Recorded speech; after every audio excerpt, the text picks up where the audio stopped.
Okay, so let us start the new chapter that is the Nazism and the rise of Hitler. तो इस particular chapter में हम लोग पढ़ेंगे कि किस तरीके से जो हिटलर था वो पिक्चर में आया यूरोपियन पार्ट में वर्ल्ड वॉर टू के टाइम पे। वर्ल्ड वॉर वन से भी हम लोग उसको थोड़ा बहुत रिलेट करेंगे और नाजिज्म क्या चीज़ होती है उसके बारे में भी देखेंगे। So in the starting of the chapter we are given with a small story. देख लेते हैं स्टोरी क्या है। तो 1945 की बात चल रही है। It is around you can से कि आपका जब सेकेंड वर्ल्ड वॉर ख़त्म होने वाला था उस टाइम पीरियड की बात चल रही है, या फिर आप बोल सकते हैं कि ख़त्म हो ही गया था एक तरीके से। तो in the spring of 1945 a little 11-year old boy called Helmut was lying in bed over when he overheard his parent discussing something in serious tone। तो यहाँ पर हुआ ये कि जो लड़का था हेलमुथ, अब उसने क्या करा कि अपने पेरेंट्स को बात करते हुए सुना। अब पेरेंट्स क्या बात कर रहे थे? Now his father was an physician, ठीक है। अब क्या हो रहा था कि जब वो बात कर रहे थे तो उसके फादर ने बोला था कि अब मेरे को क्या करना चाहिए समझ में नहीं आ रहा है, या तो मैं खुद सुसाइड कर लेता हूँ या फिर पूरी फैमिली को मार देता हूँ, उसके बाद मैं भी सुसाइड कर लूंगा। तो ये आप समझ सकते हैं कि किसी भी एक छोटे बच्चे के लिए ये चीज़, ये सिचुएशन जो है वो काफ़ी डिफिकल्ट रही होगी, क्योंकि जब सुना होगा। लेकिन प्रॉब्लम यहाँ से ये निकल के आती है कि ऐसी सिचुएशन आई क्यों थी फैमिली के सामने। अब फादर बोल रहे थे कि ये तो मेरे को लगा ही था कि ये तो होना ही है, that's an fear of revenge you can say. Now the allies will do to us what we did to the crippled and Jews. अब क्या बोल रहे हैं कि ये तो मेरे को पक्का पता था कि जो अलाइज है वो ये चीज करने ही वाले हैं जो कि हम लोगों ने जूइस के साथ में करा था। अब आपको यहाँ पर थोड़ा बहुत कंफ्यूजन हो सकता है कि ये अलाइज क्या है, जूइस क्या है। तो समझ में नहीं आ रहा है कि सारी चीजें क्या चल रही है। तो अपन समझते हैं कि जो आपका वर्ल्ड वॉर सेकेंड हुआ था तो उसके अंदर दो ग्रुप्स में बटे हुए थे, that is the allied power और axis power. Okay, allied power and axis power. अगर हम लोग अलाइड पावर्स की बात करेंगे तो वहां पर जो नेशंस थे वो कौन कौन से थे? दैट इज रशिया, जिसको हम लोग पहले यूएसएसआर बोलते थे। उसके अलावा आप बोल सकते हो France, France was the nation. Next US, that is the United state of America. इसने जब भी वॉर ज्वाइन करता है ना, ये पूरा सिनेरियो चेंज कर देता है United state. World war first की अगर हम लोग बात करें तो उसमें भी ऐसा ही हुआ था कि जब तक यूएस नहीं आया था वॉर में तब तक बिल्कुल अलग सिचुएशन थी, बट जैसे यूएस ने एंटर करा तो अलग सिचुएशन बन गई थी। अपन ज़्यादा डिटेल में नहीं जाएंगे, और सेकेंड वर्ल्ड वॉर में भी हमको इतना डिटेल में नहीं जाना है अभी कि क्या इनकी स्ट्रेटेजी यूनाइटेड स्टेट्स की रही थी, because we are focusing more on the German part. तो यहाँ पर हम लोग वो देखेंगे, बट हाँ यूएस की एंट्री ने बहुत सारी चीज़ें चेंज कर दी थी। और उसके बाद में आप बोल सकते हैं of course United kingdom, that is the Britain, तो वो तो होगा ही सही। तो this were the allied powers. अब आप लोगों ने देखा होगा कि जब वॉर होता है दो कंट्रीज के बीच में, तो केवल वो दो कंट्रीज का नहीं रह जाता है, फिर क्या होता है कि जो एक कंट्री का सपोर्टर रहता है वो दूसरे कंट्री के साथ में जाके जुड़ जाता है, किसी तीसरी कंट्री भी फिर साथ में आ जाती है। तो काफ़ी सिचुएशन जो है यहाँ पर क्रिपल डाउन हो जाती है। यहाँ पर अगर हम लोग देखेंगे एक्सिस पावर की, तो एक्सिस पावर में कौन था? जापान था, फिर इटली था, फिर उसके बाद में अगर हम लोग बात करेंगे तो जर्मनी था। ऑफ कोर्स जर्मनी तो होगा ही सही ना, क्योंकि जर्मन का अगर हम लोग बात करें तो आपको ये चीज़ ध्यान रखनी है कि जो एक्सिस पावर था वो एक्सिस पावर के अंदर जर्मनी आता था। अब आप लोग सोचेंगे कि ये तो काफ़ी एक तरफा रहा होगा, क्योंकि अब एक्सिस पावर में देखेंगे तो जापान, इटली, जर्मनी। अब अलाइड पावर में देखेंगे तो बड़े बड़े नेशंस यहाँ पर बता रखे हैं कि भैया देखो रशिया है, फ्रांस है, यूएस है, यूके है। बट देखो ऐसा नहीं है। एक्चुअली क्या था कि सेकंड वर्ल्ड वॉर जो आपका अभी चल रहा है, अभी जिसके बारे में हम लोग पढ़ रहे थे, काफ़ी अच्छी टक्कर दी थी एक्सिस पावर ने अलाइड पावर्स को। और जर्मनी के पास में बहुत अच्छी फोर्स थी यू कैन से, और बस लीड करने का एक थोड़ा तरीका गलत था, अपन बोल सकते हैं। उनका जो मोटिवेशन लेवल जिस बैकग्राउंड से निकल के आ रहा था वो गलत था। उन लोगों का ऐसा था। अच्छा हाँ, एक और इंपॉर्टेंट चीज़ क्या आती है, जूइस के बारे में हम लोगों ने देखा था। एंड अच्छा, इसको स्टार्ट करने से पहले बता देते हैं कि विनर वर दिस, ये विनर्स थे आपके, और axis powers were the losers in the first world war and second world war both. अभी सेकंड वर्ल्ड वॉर में भी विनर्स जो थे वो अलाइड पावर्स थे, एक्सिस पावर हार चुके थे बेसिकली। अब हारने के पहले ही अपन बोल सकते हैं, या फिर पता चल ही गया था हार गए, तो उस टाइम पे क्या करा था जो हमारे हिटलर थे, उन्होंने सुसाइड कमिट कर लिया था। काफ़ी कायरता का काम है, बट ठीक है, एक ऑप्शन नहीं बचा था उनके पास में, तो उन्होंने फैमिली के साथ में सुसाइड कमिट कर लिया था। फिर उसके बाद में जूइस का क्या सीन था। अब देखो, हिटलर जो था ना, हिटलर शुरू से हेट करता था, अपन ऐसा बोल सकते हैं, क्योंकि हिटलर ये मानता था, इसके पीछे अलग अलग थ्योरी चलती है। अब सबसे ज़्यादा जो प्रोमिनेंट, मतलब ऐसा भी बोलते हैं कि जूइस जो थे उन्होंने ही क्या बोलते हैं, जीसस को मारा था, या फिर अपन बोल सकते हैं कि साथ दिया था। तो ठीक है, ये एक अलग रिलीजियस पार्ट हो गया। और दूसरी चीज़ ये भी थी कि जूइस की वजह से ही फर्स्ट वर्ल्ड वॉर जर्मनी हारा था। ठीक है, क्योंकि मैंने क्या बोला था, दोनों वर्ल्ड वॉर चल रहे हैं आपके, मतलब फर्स्ट वर्ल्ड वॉर में भी आप जर्मनी था, तो अब जर्मनी उसमें भी हार गया था, और सेकंड वर्ल्ड वॉर में भी हार गया था। बट सेकंड वर्ल्ड वॉर में हिटलर था, फर्स्ट में ऑफ कोर्स नहीं होगा वो। तो यहाँ पर हम लोग क्या समझ रहे हैं कि जो फर्स्ट वर्ल्ड वॉर हारा था वो हिटलर मान के चलते हैं कि जूइस की वजह से हारा था। तो इसका काफी ज्यादा दिमाग खराब हो गया था जूइस से, तो इसने बोला था कि जूइस को फिर एक कम्युनिटी, अपन बोल सकते हैं जो अलग अलग कम्युनिटीज होती है, Jewish were type of community. तो वहां पर ये निकल के आया कि हिटलर ने सारे जूइस को मरवाने स्टार्ट कर दिया था, और जूइस जो है वो वापस से आया, और उसने क्या करा कि जर्मनी को और अपन बोल सकते हैं कि बाकी के लोगों को काफी ज्यादा दिक्कत दी थी। और चैप्टर में हमको थोड़ा बहुत यही देखने के लिए मिल रहा है। तो देखो अब क्या है कि now the allies will do to us what we did to cripple and Jews. तो अलाइज हमारे साथ वही करेंगे, क्योंकि हम लोगों को पता है कि Germany is in which group, that is the axis group. तो अब क्या करा था कि स्टार्टिंग में जो जर्मनी था उसने बाकी के जो एनिमी नेशंस थे उसके ऊपर काफी ज्यादा दिक्कतें दी थी, तो भैया वो तो पलट के वापस से हमला होना ही है। तो जूइस को भी इन लोगों ने काफी ज्यादा प्रॉब्लम क्रिएट करा था, तो जूइस की भी हम लोगों को दिक्कत देखने के लिए मिल रही है। और दूसरी बात क्या बोलते हैं आपका, जो अलाइज थे उनको वो दोनों मिलके अब थोड़ी सी दिक्कत दे रहे थे। अब फिर अगले दिन क्या हुआ था कि हेलमुट जो था, जो सन था, उसको उसके फादर थोड़ा सा घुमाने लेके गए थे।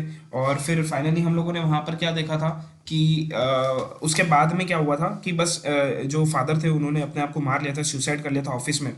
तो जो हेलमेट की जो कंडीशन थी वो काफ़ी ज़्यादा क्रिटिकल अपन बोल सकते हैं स्टेज, क्योंकि अपन देखेंगे ना कि एक इस टाइप का घर पे सिचुएशन चल रही है जहाँ पर सुसाइड कमेडी या सबको मारने की बात चल रही है, और सडनली 2 दिन बाद फादर सुसाइड कर लेते हैं। तो हेलमेट को अभी भी याद है उसके फादर की जो ब्लडी यूनिफॉर्म है। और उसके बाद में वो अपने घर पे खाना भी नहीं खाता था, मतलब काफ़ी टाइम तक नहीं खाया था। और यू कैन से कि अप टू 9 ईयर्स।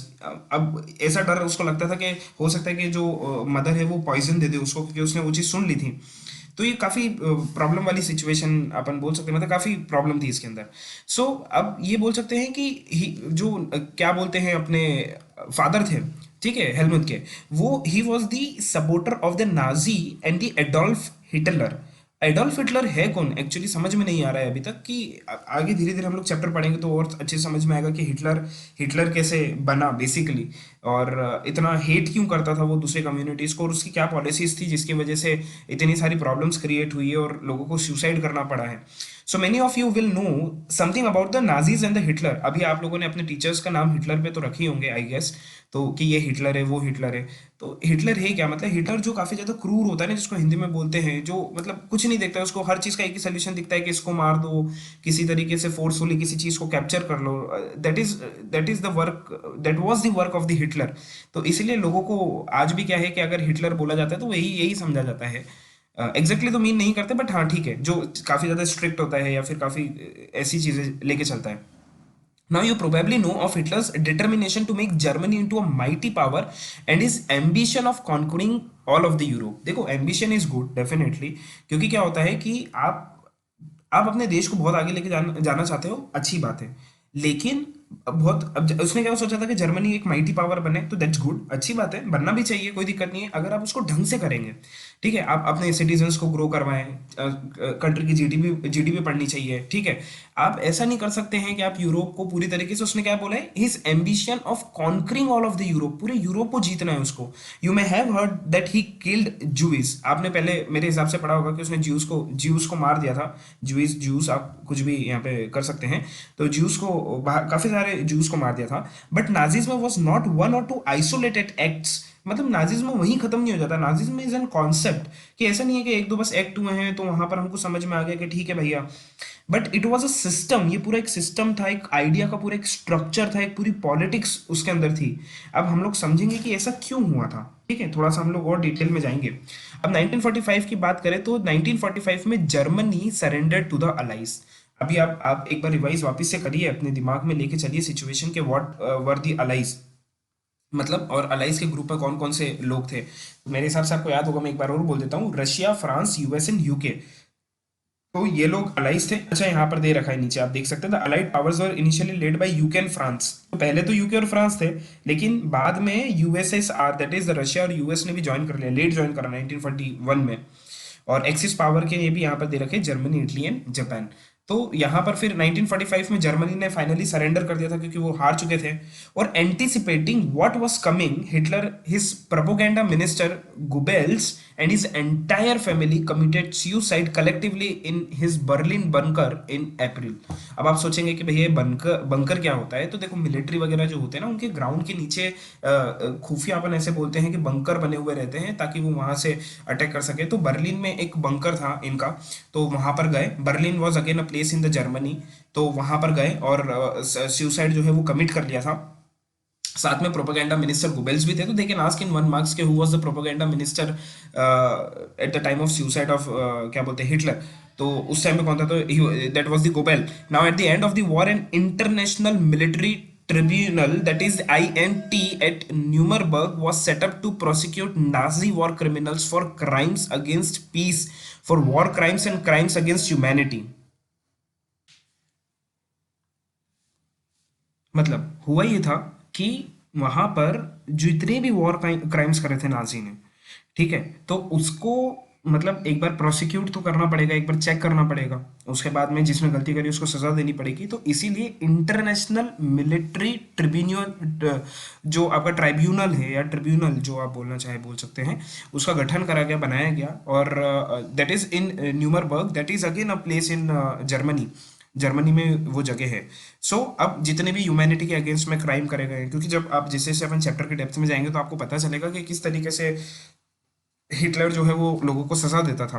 तो Germany's conduct during the war, specially those action which came to be called as crime against humanity, raised serious moral and ethical question and invited worldwide condemnation। मतलब हुआ ये था, crime against humanity, मतलब वो इस तरीके से मारता था ना लोगों को। आप समझिए 60 लाख जो जूइस थे उन लोगों को मार दिया गया था, 60 लाख इन नंबर्स। और वहां पर ही नहीं रुका, 2000 जिप्सीज, 10 लाख जो पॉलिश सिविलियंस थे। उसके बाद में जो जर्मन्स उसको मेंटली और फिजिकली, मतलब अपने ही कंट्री के लोग, आप समझिए अपनी ही कंट्री के लोग जो उसको वीक लगते थे, उसने उसको भी मार दिया था। दैट इज 70,000 जर्मन्स उसने अपने खुद की जर्मनी के ही मार दिए थे। तो काफी ज्यादा यहाँ पर अपन समझ सकते हैं कि that is the crime against humanity. तो under the shadow of second world war, तो सेकंड वर्ल्ड वॉर के नाम पे Germany had waged a genocidal war. Genocidal मतलब क्या होता है, जिसमें लार्ज और मास किलिंग होती है, मतलब बहुत सारे लोगों को मार दिया जाता है साथ में, विच resulted in the mass murder of selected groups of innocent civilians of Europe. Innocent civilians, civilians मतलब नॉर्मल जो लोग होते हैं उनको हम लोग इनोसेंट सिविलियंस बोलते हैं। And the number of peoples killed included 6 million. अच्छा, यहाँ पर पूरा आपको डेटा दे रखा है कि 6 मिलियन जो जूइस थे उन लोगों को मार दिया गया था। फिर उसके बाद में हम लोग बोल सकते हैं 2 लाख जिप्सीज थे, 1 मिलियन पॉलिश सिविलियंस थे, 70,000 Germans who were considered mentally and physically disabled, being innumerable political opponents. साथ में पॉलिटिकल अपोनेंट्स भी अगर होंगे तो उनको भी मार दिया जाएगा। So Nazis devised an unprecedented means of killing people, मतलब कोई भी तरीका, मतलब उसको बस बहाना चाहिए, अच्छा ऐसा है ठीक है मार दो, कुछ नहीं। And that is by gassing them in various killing centres like Auschwitz. अब मारता भी कैसे था, एक बड़े रूम में सबको बंद कर दिया और वहां पर जो किलिंग गैस होती है उसको रिलीज करता था, तो सारे लोग सफोकेट होकर मर जाते थे। फिर द न्यूमरबर्ग में जो हम लोगों ने देखा था ना, जो ट्रिब्यूनल थे, अब वो लोग चाहते ना तो इतने सारे लोगों को सजा सुना सकते थे, क्योंकि बहुत सारे लोगों ने गलत करा था, मतलब जो जर्मन्स थे, बहुत सारे जर्मन्स ने गलत करा था, जो जर्मनी के रहने वाले थे दूसरे कंट्री के साथ में, तो उनको सजा सुना सकता था। But they sentenced only 11 leading Nazis to death. But उन्होंने केवल और केवल 11 लोगों को ही मौत की सजा सुनाई थी, जो नाजिस थे, मतलब जो नाजिस अपन बोल सकते हैं who were the supporters of the Germany against different Nations, ठीक है, मतलब जो आपकी एक्सिस पावर थी उसके अगेंस्ट में। Many others were imprison for life, और बाकी को जीवन भर जेल में रहने की सजा दी गई। And the retribution did come, yet the punishment of the Nazis was far short of the brutality and extent of their crimes. मतलब जो हद तक उन लोगों ने क्राइम करे थे, जो क्राइम अगेंस्ट ह्यूमैनिटी थे, उसके सामने जो उनको सजा मिली वो कुछ भी नहीं थी। तो allies did not want to be an as harsh on defeated Germany as they had been after the first world war.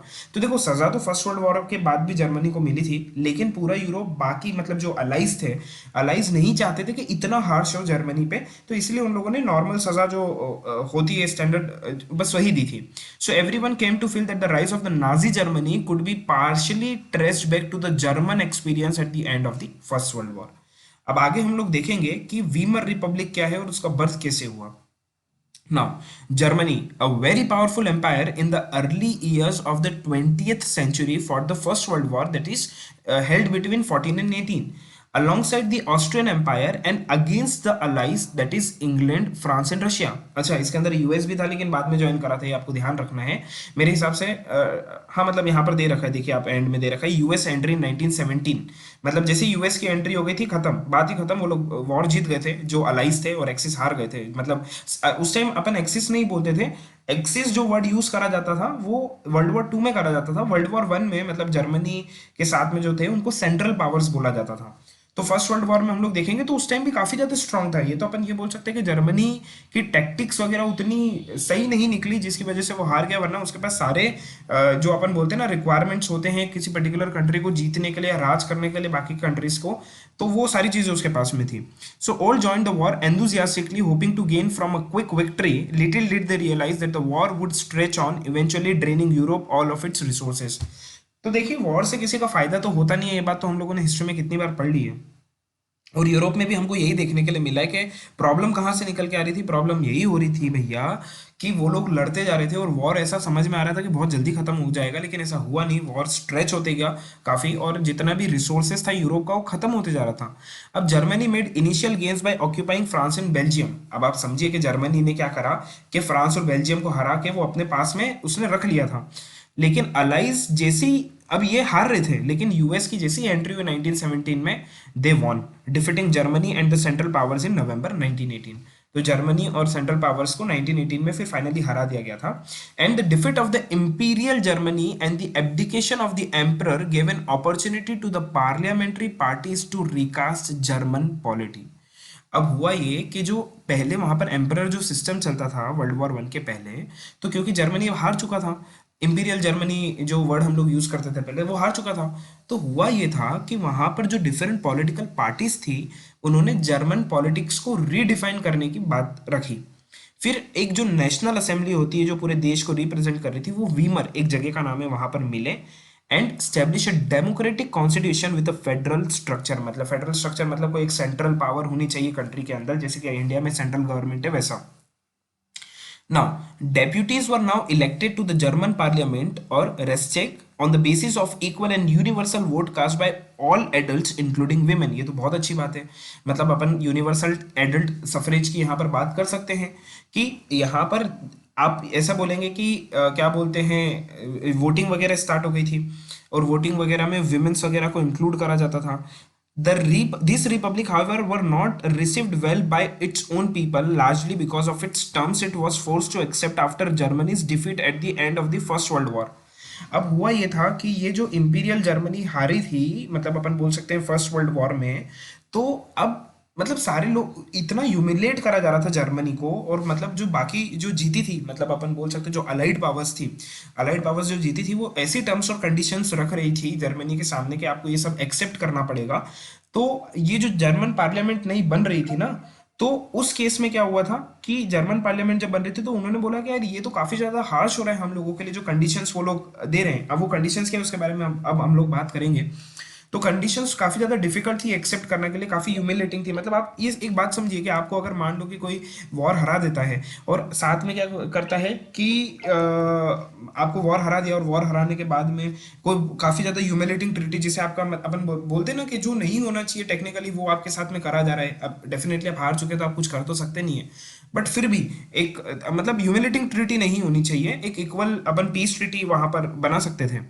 तो जर्मनी की जो नई अपन बोलते हैं डेमोक्रेटिक कॉन्स्टिट्यूशन बनने के बाद में जो पार्लियामेंट बना था जर्मन का पार्लियामेंट, तो वो ये चीज इंक्लूड वो नहीं चाह रहा था कि ये चीज एक्सेप्ट हो।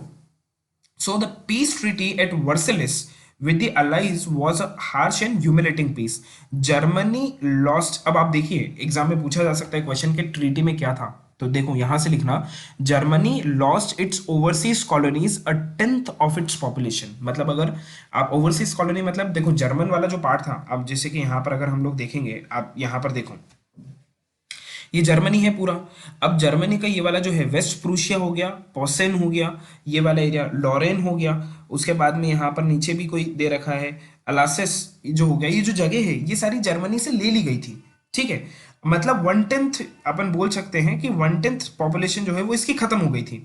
तो ये एक दिक्कत की बात है कि अब हम लोग हार गए, हम लोगों को हमारी गलती का रियलाइजेशन हो गया है, तो हम नियर फ्यूचर ऐसा नहीं करेंगे। जिसने गलती मतलब अगर मान लो कि वॉर अगेंस्ट ह्यूमैनिटी, अगर क्राइम अगेंस्ट ह्यूमैनिटी अगर करा है, तो अपन बोल सकते हैं कि उस केस में आप कर सकते हैं, आप सजा सुना सकते हैं। 75% of its iron and 26% of its coal to France, Poland, Denmark and Lithuania. अब आपने कंट्री के रिसोर्सेज ले लिए, आपने कंट्री की जगह ले ली, तो मतलब बचा क्या जर्मनी के पास में। अच्छा, मैं जैसे कि अभी मैंने बताया ना कि जिसने अगर वॉर अगेंस्ट मतलब क्राइम अगेंस्ट ह्यूमैनिटी करा है, आप उसको सजा सुनाइए। आपको अगर लगता है मतलब आफ्टर टेक्निकली के जुडिशियल तरीके से किसी को अगर हम एग्जीक्यूट करना चाहें तो आप कर सकते हैं डेफिनेटली। और आप क्या कर सकते हैं कि ठीक है, जितना अगर टैक्सेस पे मतलब जितना लॉस हुआ है किसी पर्टिकुलर कंट्री को, तो आप कुछ वहां से पैसा मांग सकते हैं। लेकिन आप 75% आयरन 26% कोल अगर ले जाएंगे कंट्री से, तो बचेगा क्या। The allied powers demilitarise Germany to weaken its power. अच्छा, आपने साथ में मिलिट्री भी छीन ली उसकी। The war guilt clause held Germany responsible for the war and damage the allied countries suffered. उसके बाद में जो भी सफरिंग हुई है, क्या बोलते हैं अपना दूसरी अलाइड कंट्रीज को, वो सब जर्मनी की वजह से हुई है। तो जर्मनी को इसके बिहाफ पे 6 बिलियन, अपन बोलेंगे कि वहां पर जो करेंसी होती थी 6 बिलियन उसको वहां पर प्रोवाइड करना पड़ेगा, ठीक है, 6 बिलियन यूरोज यू कैन से। सो द अब 6 बिलियन यूरोज ये भी दे दो आप, 75% आयरन, 26% कोल भी ले जाओ, 13% टेरिटरी भी ले जाओ, मिलिट्री भी ले जाओ, तो कंट्री बचीगा। अब ये सब के बाद में आप समझो कि कोई भी पर्टिकुलर नेशनल पार्लियामेंट है वो कैसे एक्सेप्ट करेगी ट्रीटी। अब उसके बाद में यही नहीं रुके, the allied आर्मीज also occupied the resource rich Rhineland for much of its 1920s। तो यहाँ पर ठीक है, जहाँ पर राइनलैंड एक जगह थी जहाँ पर काफी ज्यादा रिसोर्सेस थे, तो उसको भी ऑक्यूपाई कर लिया था। Many German held the new Weimar Republic responsible for not only the defeat in the war but the disgrace at the Versailles. फिर जो अब देखो, किसी भी कंट्री के सिटीजन्स जो होते हैं वो अपने देश की जो सेल्फ रिस्पेक्ट होती है उसको गिरता हुआ नहीं देख सकते। जो एक सच्चा अपन बोलते हैं ना देशभक्त होता है, फिर नॉर्मल जो ह्यूमन बींग भी होता है तो नहीं। आज भी अगर अपन इस बात को समझे कि जो जर्मन का एक नॉर्मल सिटीजन होगा ना, वो इन सारी चीजों पे क्या कभी भी मानेगा कि ये सारी चीजें अपनी कंट्री कभी मान जाए, किसी के सामने झुके। तो ये सबसे बड़ी दिक्कत हो रही थी कि इसको एक्सेप्ट करो तो दिक्कत है, नहीं करो तो दिक्कत है।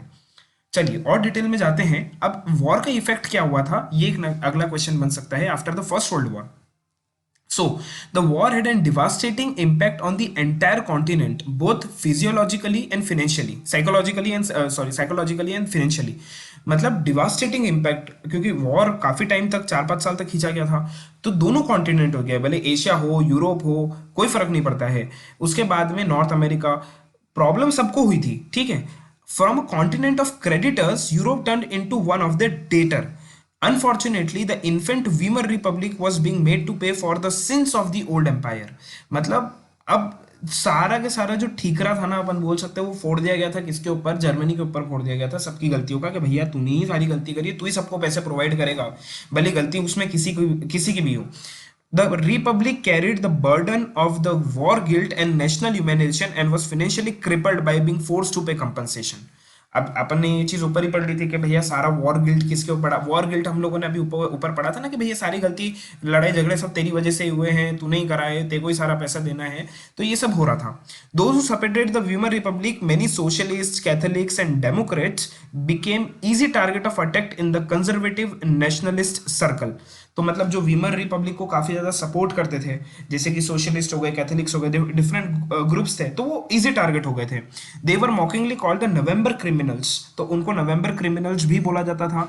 This mindset had a major impact on the political development of the early 1930s as we will soon see. तो हम बहुत ही जल्दी इसको देखेंगे, ठीक है। तो यहाँ पर डाउट आएगा कि नवंबर क्रिमिनल्स क्या है। तो अब देखो, बेसिकली क्या थे कि कुछ लोग ऐसे थे जो लोग मतलब ठीक है, जिनकी वजह से अपन ये बोल सकते हैं कि जो वर्सलिस ट्रीटी थी वो एक्सेप्ट कर ली गई थी, तो उनको माना जाता था कि यार यही है सारा, वीमर रिपब्लिक के कुछ लोग हैं जो सपोर्ट करते थे, तो उनको जो देश के देशभक्त अपन बोल सकते हैं, जो नेशनलिस्ट सर्कल था वो काफी ज्यादा क्रिटिसाइज करता था, उनको नवंबर क्रिमिनल्स के नाम से जाना जाता था।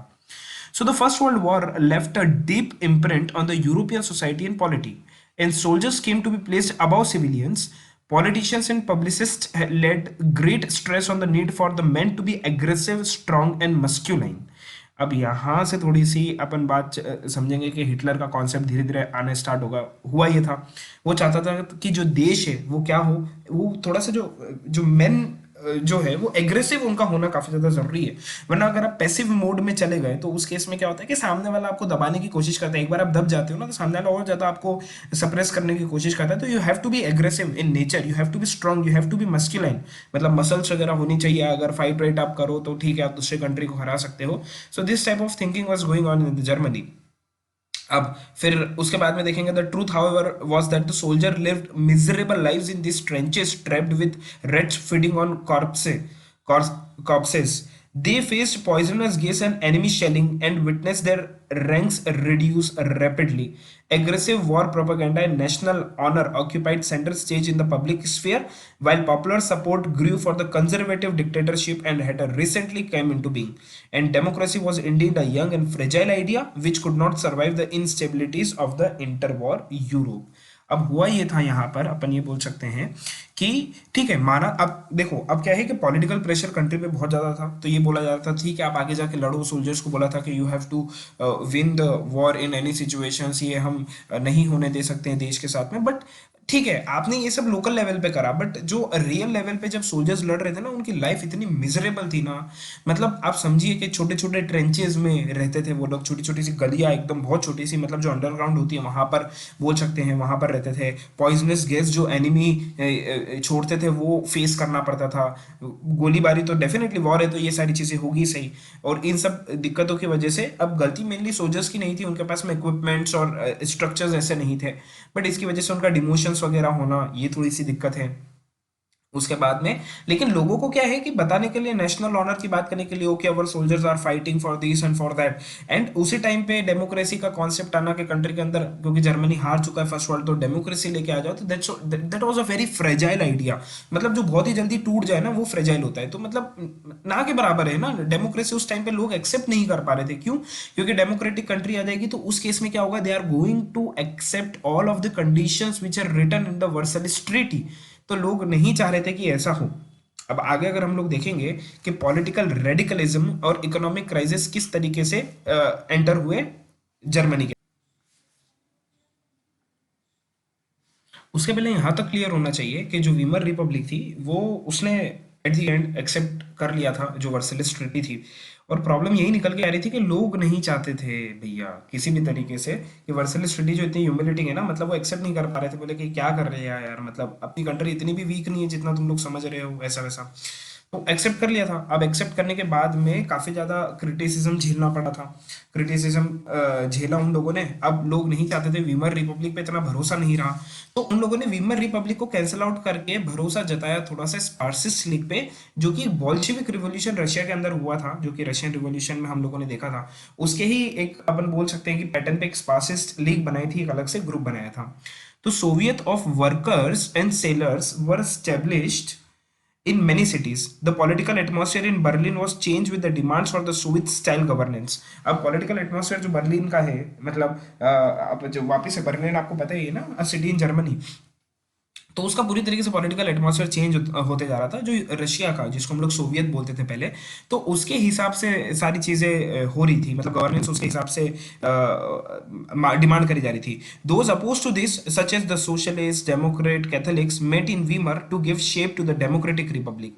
और जो मतलब आप ऐसा बोल सकते हो कि सोवियत स्टाइल का जो गवर्नेंस चल रहा था, देखो मेरी बात समझना, पहले वाले पैराग्राफ में उन लोगों ने क्लियर कर दिया कि भैया जो बोल्शेविक रिवॉल्यूशन हुआ था रशिया में, वहां पर जो पार्टी थी उसी के पैटर्न पे एक स्पासिस्ट लीग बनाई थी। अब उससे इन्फ्लुएंस होकर बनाई होगी डेफिनेटली, अगर उसके जैसा बनाया तो स्पासिस्ट लीग क्या चाहती थी भैया कि हमारी जो कंट्री है वो गवर्न भी कैसे हो, जो रशिया का जो स्टाइल है ना गवर्न करने का वैसा होना चाहिए। अच्छा, जो लोग नहीं चाहते हैं कि ये आइडिया इंप्लीमेंट हो, वो लोग क्या चाहते थे कि भैया वो तो वीमर रिपब्लिक में जाएंगे, सोशलिस्ट डेमोक्रेट कैथोलिक्स जो लोग थे वो इस स्टाइल को नहीं चाहते थे, तो वीमर में बैठ के ये सोचते थे कि आप कैसे हम इसको डेमोक्रेटिक रिपब्लिक बना सकते हैं, जो कि लोग नहीं चाहते थे, कुछ एक ग्रुप चाहता था। So the Weimar republic crushed the uprising with the help of a war veterans organisation called the free corps and the anguished Spartacist later found the communist party of Germany. अब झगड़े होने लगे। अब एक बहुत basic सी छोटी सी बात है, यहाँ पर हम लोगों को क्या समझ में आ रही है कि जो वीमर रिपब्लिक थी, वीमर रिपब्लिक ने जो अपराइजिंग थी स्पार्सिस्ट की, है ना, उसको क्या करा था, उसको कर्ब कर दिया था, उसको डाउन कर दिया था। मतलब हम लोग यहाँ से क्या समझ सकते हैं कि दो जने जो है वो लड़ने लगे आपस में। कौन कौन लड़ने लगा था? सबसे पहले जो आपका वीमर रिपब्लिक था, वीमर रिपब्लिक, और जो स्पार्सिस्ट लीग थी। अब स्पार्सिस्ट लीग जो है वो क्या, देखो वीमर रिपब्लिक चाहता था एक इन लोगों ने they have accepted the Versailles treaty, इन लोगों ने ट्रीटी को एक्सेप्ट कर लिया था, तो कंट्री इनको एक्सेप्ट नहीं कर रही थी। बोलेगा ऐसी ह्यूमिलेटिंग ट्रीटी वीमर रिपब्लिक ने करा। अब ऐसा क्यों करा इन लोगों ने, उसके पीछे का रीजन भी समझिए, because they wanted a democratic country, और अगर डेमोक्रेटिक कंट्री स्टेब्लिश करनी तो आप वापस से उन्हीं कंट्री के साथ में वॉर नहीं कर सकते हो ना, एक बात समझनी पड़ेगी। फिर स्पार्सिस्ट लीग थी, वो on the lines of Bolsheviks, मतलब जो यूएसएसआर का जो गवर्नेंस वहां पर चलता था उसके लाइंस पे चलने की बात कर रहा था, और वो ये चाहता था कि उसका गवर्नेंस थोड़ा सा अपन ऐसे समझिए कि एग्रेसिव है, तो ये चाह रहे थे कि थोड़ी सी एग्रेसिव तरीके से निकल के आए, ये चाह रहे थे थोड़ा सा शांति से रहे। तो अब हुआ ये कि इन दोनों में आपस में फाइट हो गई, स्पार्सिस्ट लीग और वीमर की।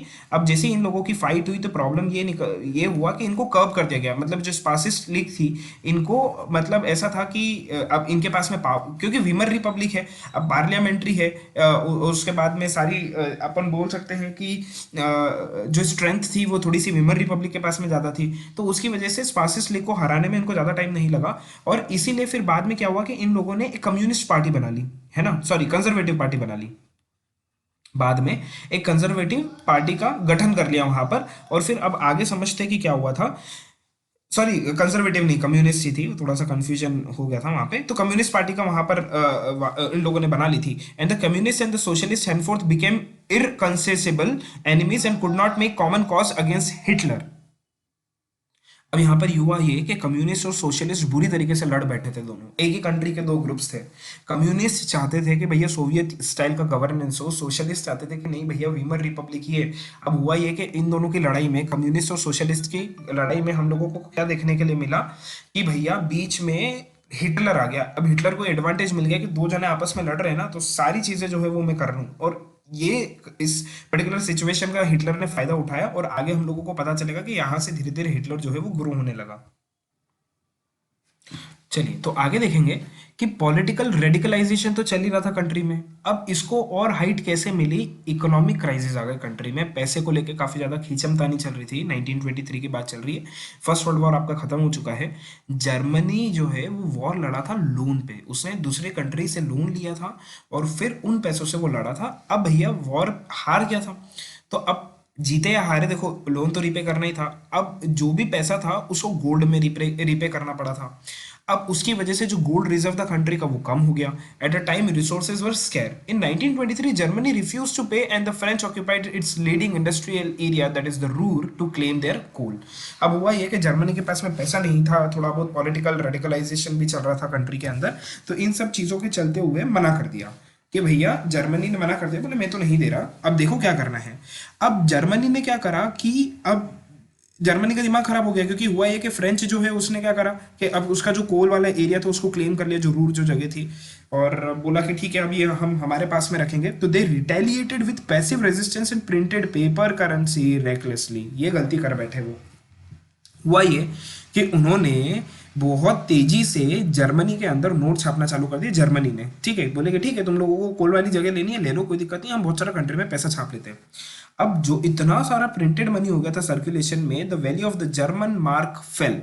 अब जर्मन की जो करेंसी थी मार्क वो तेजी से गिर गई। In April the US dollar was equal to 24,000 marks, और जुलाई में देखो अप्रैल में 24,000 मार्क्स के बराबर था, और जुलाई में 3,53,000 मार्क, और अप्रैल में अगस्त में 46,21,000 मार्क, एंड एट लास्ट दिसंबर अगर हम लोग देखेंगे लगभग 1 करोड़ मार्क के बराबर हो गई। सोच रहे हो कितना पैसा इकोनॉमी के अंदर इन्फ्लेशन का रेट जो है वो आप you can't even imagine, trillions तक, मतलब करोड़ों तक ऊपर और निकल के ये रुका ही नहीं। As the value of the mark collapse the prices of the goods soared. एक बात हमेशा ध्यान रखना, किसी भी इकोनॉमी के लिए हेल्दी नहीं होता है कि वो ज़्यादा प्रिंट करे। आप लोग इतने समझदार हैं, आई थिंक आपको इसका आंसर पता ही होगा कि अगर आपने ज़्यादा पैसा छापना चालू करा तो उसकी वैल्यू कम हो जाएगी, सबके पास में इतना पैसा हो जाएगा, लोग काम करना छोड़ देंगे, काम करना छोड़ देंगे तो फिर वहाँ पर प्रोडक्शन कम हो जाएगा, चीज़ों का प्रोडक्शन कम हो जाएगा तो उसकी प्राइजेस बढ़ जाएगी।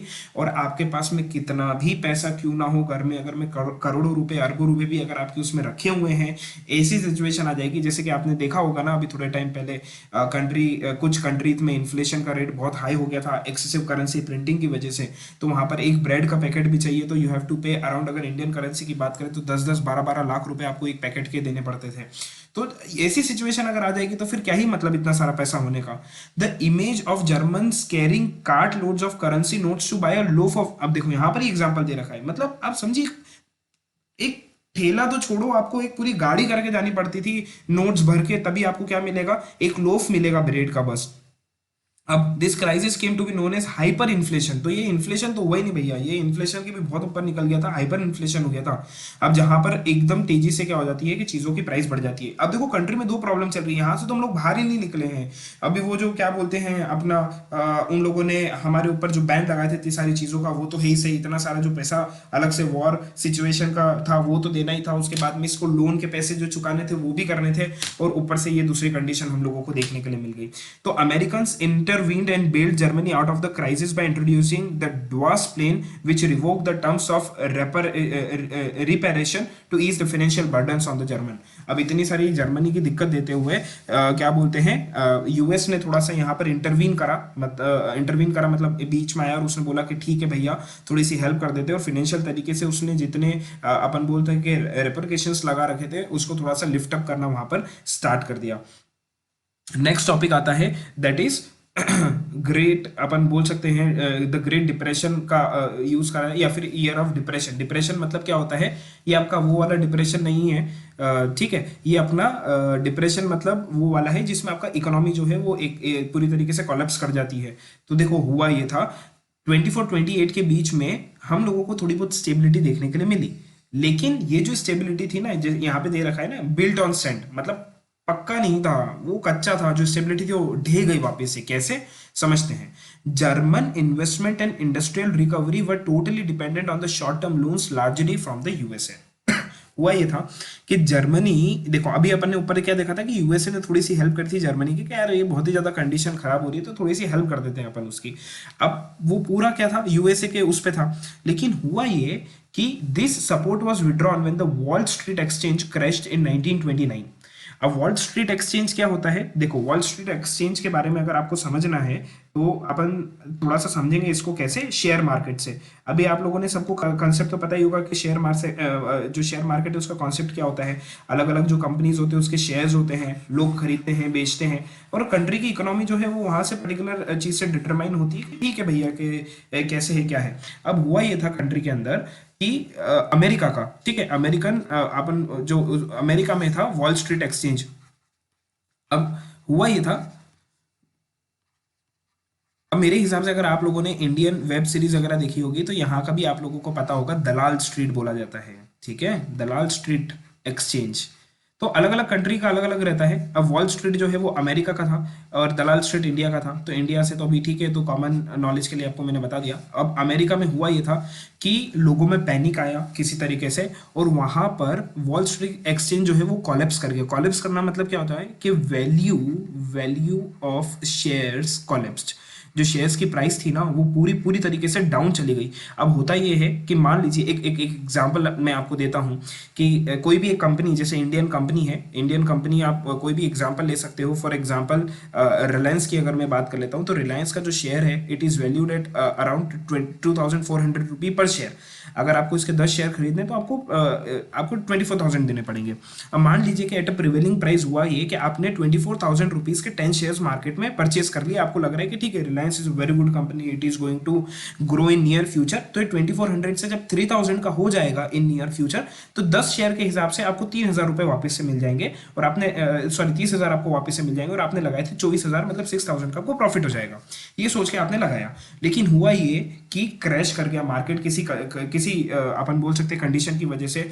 बहुत सारे ऐसा नहीं होता, देखो मार्केट क्रैश कैसे होता है अगर आप लोग ये समझोगे तो बहुत सारे उसके रीजंस हो सकते हैं। एक तो पर्सनल कंपनी के अंदर कुछ दिक्कत हो जाती तो इसकी वजह से हो सकता है, आपकी कंट्री की कोई दिक्कत हो जाती तो वो हो सकता है, या वर्ल्ड लेवल पे कोई दिक्कत हो जाती है तो भी जो आपका शेयर मार्केट रहता है वो क्रैश कर जाता है।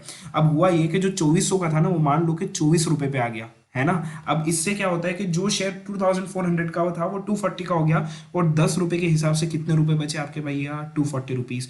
मतलब जहां आपने 24,000 लगाए थे, आज की डेट पे उसके कितने रुपए हो गए, 240 रुपए हो गए, मतलब ना के बराबर खत्म ही हो गए, वो सारे पैसे खत्म हो गए। तो इसको बोलते हैं कि जो मार्केट है वो पूरी तरीके से क्रैश कर गया था। तो अब हुआ ये था कि लोगों के जितने भी पैसे थे वो खत्म हो गए थे, ठीक है, जितना भी शेयर मार्केट में लगाया था। तो उसकी वजह से हुआ ये कि अमेरिका के पास भी फंड की थोड़ी सी वहां पर कमी होने लगी थी। तो अब उस प्रॉब्लम से निकलने के लिए जो अपन बोल सकते हैं हेल्प करी जा रही थी जर्मनी की, वो हेल्प अब वापस से विड्रॉ कर ली गई थी। Fearing a fall in prices, people made frantic efforts to sell their shares. अब हुआ ये था कि इस पैनिक में क्या होता है कि लोग सब अपने शेयर्स बेच देते कि भैया नहीं पता क्या होगा, सारे शेयर्स बेच दो। तो ऑन अ सिंगल डे, एक दिन के अंदर 24 अक्टूबर को 13 मिलियन शेयर्स वर सोल्ड, मतलब 1 करोड़ 30 लाख शेयर्स बेच दिए गए थे। और इससे क्या हुआ, ग्रेट इकोनॉमिक, लोगों को इतनी टेंशन हो जाती, जैसे देखो अभी कोविड लाइक सिचुएशन आई थी ना, अब लोगों को नहीं पता कि कब तक ये भैया मार्केट गिरेगा गिरेगा गिरेगा, हो सकता है और सिचुएशन वर्स हो जाए। तो लोगों ने अपने शेयर मार्केट से पैसे निकाले, सारे शेयर्स लॉस में बेच दिए। अब उससे होता ये है कि एकदम से तेजी से इकोनॉमी के अंदर क्या है कि डाउनफॉल आना स्टार्ट हो जाता है बिना किसी उसके कारण के, मतलब लोगों के बस फियर की वजह से सारी सिचुएशन होती है। तो इससे ग्रेट इकोनॉमिक डिप्रेशन स्टार्ट हो गया। ओवर द नेक्स्ट 3 इयर्स 29 से 32, 3 साल तक national income of the USA fail by half. Country की इनकम आधी हो गई थी, फैक्ट्रीज बंद हो गई थी, एक्सपोर्ट कम हो गए थे, फार्मर्स पूरी बैडली तरीके से हिट हो गए थे, speculators withdraw their money from the market, जो ट्रेडिंग वगैरह करते हैं उन लोगों ने अपना पैसा सारा मार्केट से निकाल दिया। तो इसकी वजह से यूएस की इकोनॉमी पूरी तरीके से गिर गई थी। अब इसकी वजह से डायरेक्ट इंपैक्ट जर्मनी पे पड़ा। क्या हुआ कि जर्मनी की हेल्प कर रहा था यूएस, अब यूएस ने हटा ली तो जर्मनी भी कोलैप्स कर गया। By 1932 industrial production was reduced to 40% of the 1929 level. अगर हम लोग 1929 बेस लेवल की बात करें तो उसके हिसाब से जो 1932 का प्रोडक्शन लेवल था वो 40% से गिर गया था। वर्कर्स अपनी जॉब खो बैठे थे, अब पैसा होगा नहीं इकोनॉमी में तो लोगों को तो काम से निकालेंगे ही सही। वेजेस वगैरह कम कर दी थी, and the number of unemployed touch and unprecedented labour, that is 6 million लोग, उनके पास में कोई काम नहीं था। 6 मिलियन मतलब 60 लाख पीपल, उनके पास में कुछ भी काम नहीं था। On the street of Germany आपको बस कुछ नहीं है, बिना किसी काम के वो लोग इधर उधर घूमते रहते थे, कार्ड्स वगैरह खेलते थे, मतलब बस उनको काम चाहिए था, लेकिन काम ही नहीं मिलता था, किसी के पास कुछ काम होता नहीं था देने के लिए, क्योंकि इकोनॉमी में पैसा ही नहीं है भैया, काम करवाएंगे तो पैसा देना पड़ेगा।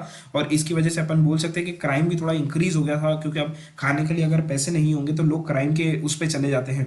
सो as desperately queued up at the local employment exchange, job disappear हो गई थी, you took to criminal activities and total despair become common place. तो जर्मनी की हालत और ज़्यादा खराब होते जा रही थी, और इसकी वजह से हिटलर और ज़्यादा स्ट्रांग होते जा रहा था, यू कैन से, बिकॉज हिटलर अब धीरे धीरे पिक्चर में आना स्टार्ट करेगा। ऐसे बहुत सारे अपन बोलेंगे कि उसके पास में रीजंस थे ताकि वो ग्रो कर पाए, लोगों को अपनी तरफ खींच पाए, ठीक है। उसको बस 2-4 हेट स्पीच देनी थी, तो जिसकी वजह से क्या होगा कि सारे लोगों का विश्वास जो है, भरोसा जो है वो हिटलर के ऊपर आ जाएगा, और वहां से उसकी निकल पड़ेगी। So the economic crisis created deep anxieties and fears in people. Middle classes जो थे, जिनकी सैलरी वगैरह मिलती थी, जो पेंशन पे जीते थे, उनकी सेविंग्स जो है वो खत्म होते जा रही थी, करेंसी की वैल्यू खत्म होते जा रही थी, छोटे छोटे बिजनेसमैन वगैरह सब सब सफर हो रहे थे, कोई भी नहीं बच रहा था, ठीक है। सो अब बाद में अगर हम लोग देखेंगे तो only organized workers could manage to keep their heads above water. अब ऑर्गेनाइज्ड वर्कर मतलब जिसके पास में कोई स्किल वगैरह हो, जिसकी मतलब उनके बिना काम ही नहीं हो सकता हो, वो काम करने वाले जो लोग हैं उनको तो ज़्यादा दिक्कत नहीं होगी मेरे हिसाब से, तो उनको इतना ज़्यादा इंपैक्ट नहीं पड़ा था। बट ठीक है, अनस्किल्ड लेबर है या अनऑर्गेनाइज सेक्टर में काम करने वाले हैं, उनको तो बहुत दिक्कत हुई थी। Big business was in crisis, the large mass of peasantry was affected by sharp fall in the agriculture prices, and women unable to fill their children's stomach were filled with a sense of dread grief, despair. अब जब घर में खाने के लिए कुछ नहीं होगा तो आप समझिए कि जितनी भी वुमेन्स वगैरह उस सोसाइटी में रहती थी, अगर अपने बच्चों को खाना नहीं खिला पा रही तो किस तरीके की कंडीशन होगी उस सोसाइटी की। तो बहुत दिक्कत थी। और पॉलिटिकली तो वीमर रिपब्लिक फ्रेजाइल था ही सही है, हम लोगों ने पढ़ा ही है कि वीमर रिपब्लिक को बाहर से जो सोशलिस्ट वगैरह थे काफी परेशान कर रहे थे। Weimar constitution had some inherent defect. अब उसके उन्होंने जो कॉन्स्टिट्यूशन बनाया था उसमें भी डिफेक्ट था, ठीक है।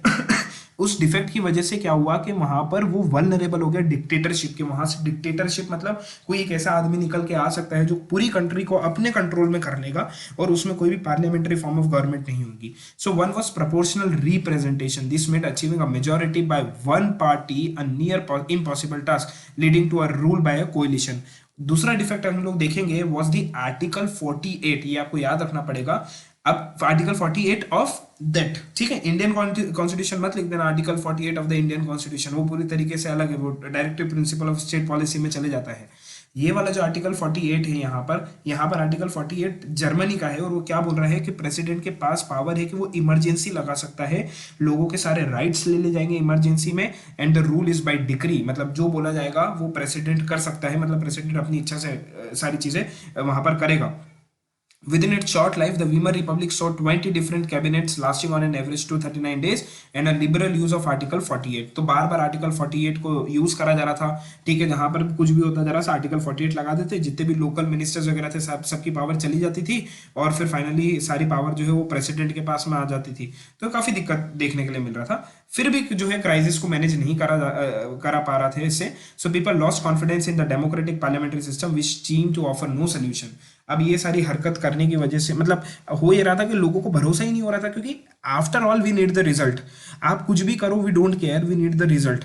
अब यही था कि अब रिजल्ट अगर आपको चाहिए तो आपको उस तरीके की मेहनत भी करनी पड़ेगी। अब यहाँ पर ये लोग आर्टिकल 48 कॉन्स्टिट्यूशनल वे के थ्रू चीजें करने की कोशिश कर रहे थे, बट उससे हम लोगों को आउटपुट नहीं मिल रहा था। जब आउटपुट नहीं मिलेगा तो लोग तो साथ होने नहीं वाले हैं। तो यहाँ से चीजें जो है वो पूरी तरीके से फेवर में हो गई थी हिटलर के, और बाकी का वहां पर जो सोशलिस्ट थे, ना सोशलिस्ट अपनी सुप्रीमेसी स्टेब्लिश कर पाए थे, ना कम्युनिस्ट अपन बोल सकते हैं वो लोग सुप्रीमेसी स्टेब्लिश नहीं कर पाए थे। और फिर फाइनली हिटलर जो है वो पावर में आया के अंदर।